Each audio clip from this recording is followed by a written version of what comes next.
Antonio Siriaco Cruz. De verdad que yo siento regocijo, complacencia al ver que nuestra más antigua casa de estudio, la Universidad Autónoma de Santo Domingo, tomara la iniciativa de estudiar, analizar para hacer una propuesta de reforma. Eso habla muy bien de la universidad y eso es lo que el pueblo dominicano espera de su academia. Tenemos la obligación, la responsabilidad como ciudadanos de aportarle a este país. No es simple y llanamente responsabilidad del gobierno, no, es responsabilidad de todos, de todos los sectores de la vida nacional. Así es. Yo me siento feliz y orgulloso, primero, de que usted esté al frente de esa Facultad de Ciencias Económicas, porque conozco de su calidad profesional, su calidad humana y de su pasión y amor por este país. Así es. Qué bueno, y ojalá esto le sirva de estímulo a las demás universidades, a las demás instituciones que pueden aportar en esa dirección. Y tú sabes, Jorge, que es un tema de sinergia. Yo creo que eso es un tema donde todos y todas universidades tienen que involucrarse, participar, porque yo creo que eso es lo que fortalece a la democracia dominicana. Y dice mucho, y incluso el presidente de la República escucha, porque me consta porque estuve precisamente en un programa y en un momento determinado escribió el presidente de la República. Entonces, nosotros en ese sentido, esas propuestas van en esa tesitura de que este país sea un país mucho más cohesionado, de que la gente sienta que viviendo en la República Dominicana no tiene por qué irse fuera a otro país. Entonces, nosotros estábamos hablando Usted hablaba del RST. Del RST. Y yo le preguntaba si es simplemente para la persona jurídica o también abarcaría a la persona física. No, claro, también las personas físicas, profesionales independientes, porque tú sabes que hay incluso muchos cuentapropistas, es decir, personas que son único dueños de sus empresas, de sus oficinas, y todo eso le va a permitir al sistema, a la Dirección General de Impuestos Internos, incrementar la base imponible. Que yo creo que eso es un elemento que ha drenado gran parte del sistema tributario en la República Dominicana. Y te digo lo siguiente, nosotros no estamos haciendo una propuesta por hacerla. En Sudamérica, el país, Jordi, donde la tasa de informalidad es la más baja y está por debajo de un 30%, es Uruguay. Y en Uruguay está el monotributo. El monotributo surge en Argentina. Y a pesar de los problemas que tiene Argentina, los niveles de informalidad en Argentina son también mucho más bajos que en la República Dominicana. Nosotros tenemos una informalidad de más de un 55-56%. Estamos hablando de que gran parte de la población que detenta algún nivel de ingreso lo hace incluso fuera del sistema. Entonces, ¿qué ocurre? Que, y seguimos con Bolivia, y seguimos con Perú, donde existe el monotributo como un régimen dirigido a los pequeños, micro. Creo que en Centroamérica, en Costa Rica. Entonces, todo esto indica que es una gran oportunidad que hay en el país para nosotros incorporar a una base imponible, reducir la informalidad, y eso se va a traducir en mayores recaudaciones sin incrementar, sin incrementar tasas, solamente generándole un proceso mucho más simple, pero algo mucho más interesante.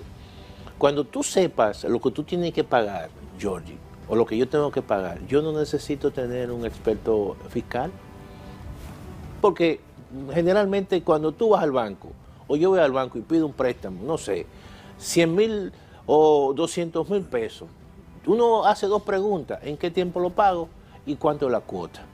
La cuota son 20,000, ya tú sabes que tienes que buscar 20,000 pesos y punto. Yo no necesito un experto financiero. Entonces eso también va a generar certeza Y ya ese pequeño contribuyente que muchas veces no conoce de esos mecanismos que se dan, que quizá para uno es fácil, pero para ellos es un tanto difícil. Entonces eso va a permitir un proceso de formalización importante. Vámonos ahora a la parte del tema de elevación en los grandes contribuyentes. La Dirección General de Impuestos Internos, por ejemplo, cuando te presenta cuál es el porcentaje y los estudios que se han hecho, el porcentaje de evasión, por ejemplo, sobre el impuesto sobre la renta, que es el más alto, a las personas jurídicas y personas físicas. Todos nosotros, como personas físicas, pagamos sobre la base de que del ingreso bruto. Yo en la universidad, cuando veo sencillamente mi ingreso, me le descuentan los pagos de impuestos. Ahora, las empresas pagan. Bueno, salvo el que está acogido al RST, claro, el régimen simplificado claro, de tributación, claro, que le reconocen un 40%, un 40% como gasto, correcto. Pero entonces, tiene un tope límite de claro, ingreso. de ingreso. Entonces, ¿qué ocurre? Nosotros, las empresas, básicamente pagan impuestos sobre la base de su renta neta o su ingreso neto. Y ahí uno se pregunta, ¿pero por qué hay evasión?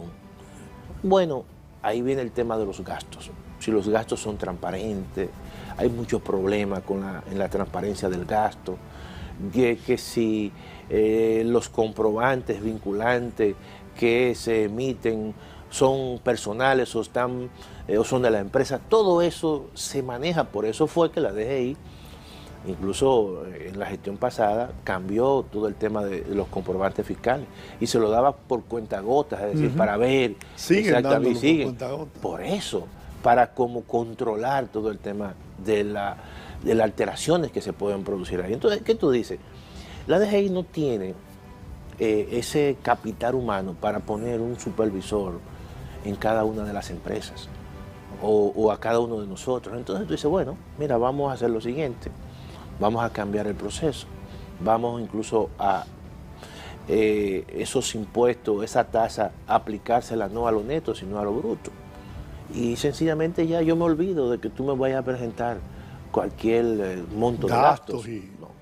Entonces, claro, si tú, por ejemplo, y voy a poner un simple ejemplo así gráfico, si yo tengo una empresa que tiene ingresos por 1.000 millones y yo le declaro a impuestos internos mis ingresos por venta por 1.000 millones, gastos por 500 millones, eso da como resultado 500 millones netos. Ellos le aplican el 27% de eso. Eso hace que impuestos internos, dirección de la DGI, genere ingresos por 135 millones.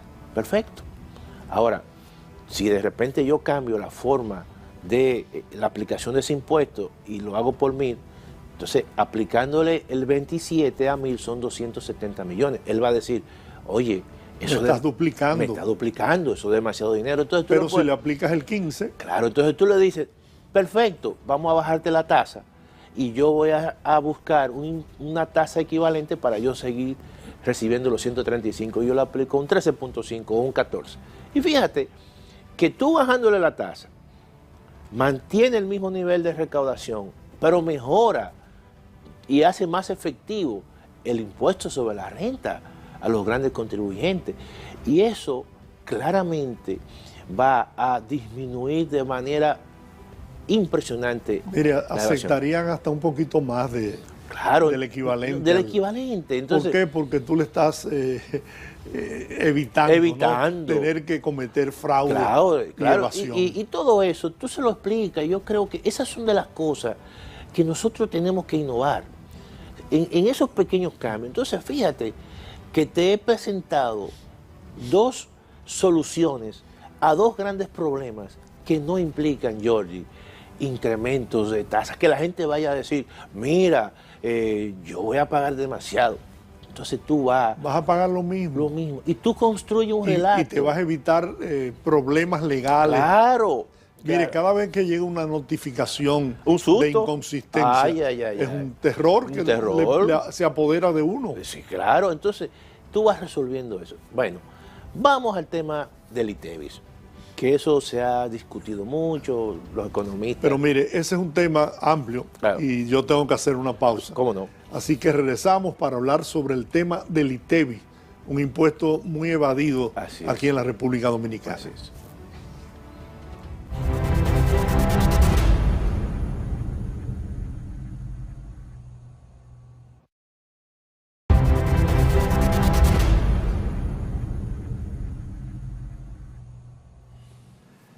La evasión del ITEVIS, que a uno se lo cobran. Usted va a cualquier establecimiento, le cobran el ITEVIS, pero ese que te cobró el ITEVIS no lo presenta a la renta. Mira, eso es un problema, Giorgi. Tú sabes que el ITEVIS es el impuesto más regresivo que tiene el sistema. Y además, también para el Estado es fácil de cobrar, a pesar de que hay una evasión de casi un 45%, porque cada sujeto, cada contribuyente se constituye un agente de retención. Entonces a mí me lo cobran cuando voy al supermercado y se supone que los dueños de supermercados son agentes de retención, o las personas cuando van a un colmado se lo cobran, pero el colmadero no lo transfiere porque no está formal, ¿eh? Claro. Entonces, fíjate tú cómo las cosas se van articulando. Entonces, se ha propuesto lo siguiente. Muchos economistas dicen, bueno, vamos a bajar la tasa. Muchos proponen de un 18 a un 10 y se universaliza la base. Nosotros, con esa propuesta, no estamos de acuerdo.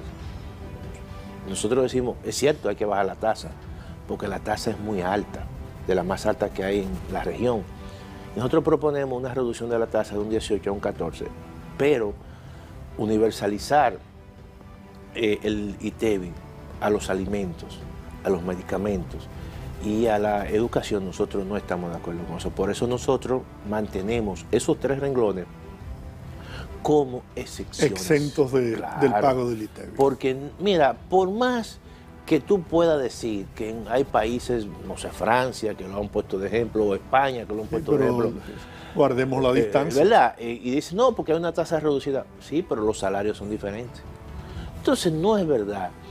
Y en los imaginarios de la colectividad, de la gente de abajo, que tú le pongas de que un ITEVIS, aunque sea reducido al huevo, o a la leche, o al pan, o a las carnes, o no sé, al arroz. Ojo con eso. Eso hay que mantener sus exenciones. Eso puede crear un malestar social. Claro, y aquí hay todo, ¿verdad? Hay historia que hay que ver y hay que verse en ese espejo. Además que los políticos nuestros están al acecho. Claro, claro, y eso le da, claro, entonces eso tú lo mantienes, eso tú no puedes. Ahora hay otros sectores que tú puedes decir, mira, son sectores maduros. Aquí hay sectores que desde los años 70 están recibiendo exenciones y yo creo que ahí no va a pasar nada en absoluto. Hay otros grupos, por eso nosotros decimos que las exenciones hay que verlas una por una. Y hay que verlas con cuidado. Hay sectores donde se han hecho incluso contratos. Hay que respetarlos. Y obviamente las manos están atadas porque si tú rompe esos acuerdos, puede ir a un arbitraje internacional. Eso, y puede salir. Todo eso hay que. Además, damos una señal de que no hay respeto por la seguridad jurídica, la garantía jurídica. Entonces, yo creo que eso hay que verlo uno por uno y casos por caso. Ahora, ¿qué otros elementos, Jordi? Y nosotros pensamos que por eso es que vemos esta reforma fiscal integral de largo alcance. Porque tú tienes que poner temas que aunque no son directamente tributarios, pero sí tienen impacto en las finanzas públicas. Por ejemplo, el tema de la deuda cuasi fiscal del Banco Central. Mira qué ocurre. El banco generalmente, mantener esa deuda, Jordi, genera distorsiones en la política monetaria. Y distorsión en el sentido de que ha permitido durante mucho tiempo de que las tasas de interés que prevalecen en la economía dominicana relativamente son más altas que el resto de la región. ¿Por qué?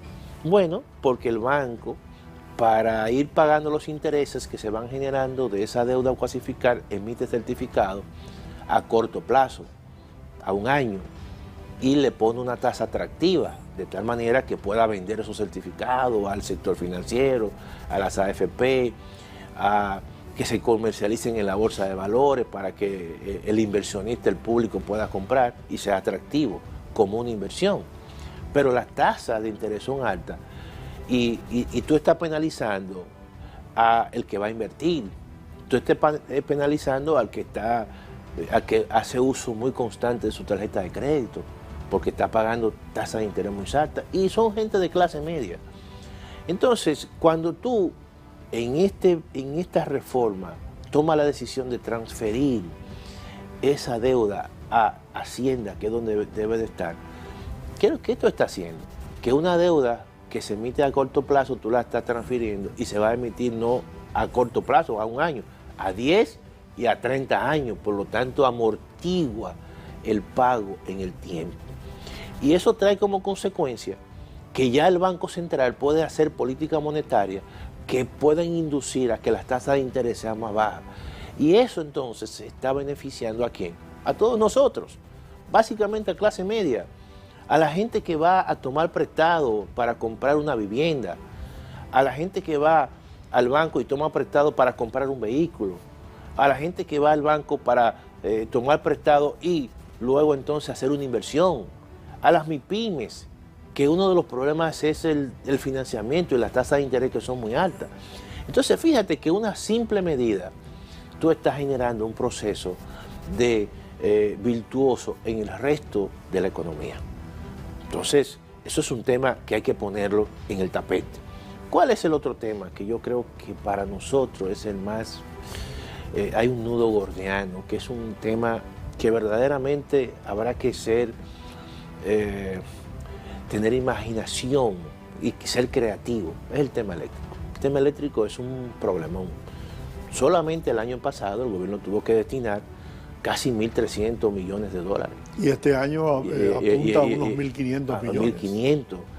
¿Y tú sabes cuánto eso representa del déficit de la finanza pública? 3 puntos y algo por ciento. No, el déficit es 3.1, pero solamente el tema eléctrico casi el 1.1, 1.2. De manera que si tú logras ir tratando de minimizar esa situación, tú vas con el paso del tiempo cerrando la brecha en las finanzas públicas. Claro, ahí hay que actuar, porque al final hay una serie de inversiones que hay que hacer. Por ejemplo, que tiene que ser una condición sine qua non para mejorar la gestión de cobro, que son los medidores prepagos. Bueno, aquí hay una gran cantidad de personas que están fuera de ese proceso. Entonces eso trae como consecuencia que las mismas sedes tienen dificultad en su gestión de cobro. Mira, en las reuniones que hemos tenido, Georgie, el equipo, con el sector eléctrico, con el Instituto de Energía, por ejemplo, nosotros ahí en la facultad, a diferencia de lo que muchos creen, el tema de la sede no es un tema de, vamos a decir, del número de empleados, eso puede, pero ese no es el problema. El problema está en la gestión de cobro. Eso es un problema. En el fraude. En el fraude que hay. Todo eso es un elemento que yo creo que hay que comenzar. ¿Usted sabía que hay conexiones eléctricas en hogares con alambres de púa? Eso, que yo, cuando eso me es lo dijeron, insólito. yo no lo creía. No, eso es insólito. Yo no me imaginaba que un alambre de púa podía servir para una conexión eléctrica. Eso es parte, eso es parte de la creatividad y el emprendedurismo del dominicano. Entonces, todas esas son cosas. Además, mire, y escúcheme que se podría focalizar el subsidio del servicio eléctrico para la gente de menos recursos. Claro, porque... Con una tarjeta que te permita, te dé la oportunidad de 100 kilovatios, por ejemplo, mensuales. Tú le cargas 100 y dices, mira, ese es tu subsidio. Y a partir de ahí, y entonces la gente se mide ya. Claro. La gente se controla, la gente sabe. Todo eso, son de las decisiones que hay que tomar. Claro, todo eso se lleva dinero. Sí, por eso nosotros decimos multimillonaria. Nosotros decimos, Georgie, que la reforma fiscal es la madre de las demás reformas. Mira por qué. Cuando aquí se habla, por ejemplo, de la reforma a la ley de la seguridad social, sí, pero ahí hay dos componentes, que es un componente de salud y tú le preguntas, bueno, pero ¿dónde está la plata para nosotros seguir ampliando todo el tema de la atención primaria? Eso requiere más de 20.000 millones, pero no lo tiene el gobierno. Pero cuando tú vas al componente de pensiones y tú preguntas, pero ven acá, y el sistema o el régimen contributivo subsidiado, ¿por qué no ha arrancado? Porque se requiere dinero. Por lo tanto, tú tienes que hacer tu reforma fiscal, que esa es la que te va a permitir viabilizar las demás reformas. Y en el sistema eléctrico hay que ser justo al reconocer, el gobierno ha hecho sacrificios enormes en inversiones. Tenemos garantizado la generación eléctrica, totalmente garantizada. El tema de la planta de 800 megas, ¿verdad? Claro, hemos logrado incluso en un menor tiempo poder ingresar al sistema, anexar al sistema energía renovable, claro, solar, fotovoltaica, eólica. Sí. Eso. Óigame, este gobierno se ha ocupado precisamente de garantizarle al país por décadas, ¿no? El servicio eléctrico y está incentivando la inversión en esa área. ¿Dónde está el problema? En la distribución. ¿Producto de qué? Del fraude. Para evitar el fraude hay que invertir, y mucho dinero. Claro. No, porque es que la inversión en el sector eléctrico no es poca. No es poca. Tenemos que ir a otra pausa. Me gustaría, al regreso, si está dentro de su opinión, analizar el tema del gasto público, que el presidente dijo que había que mejorarlo y que era un trabajo de día a día. Volvemos enseguida.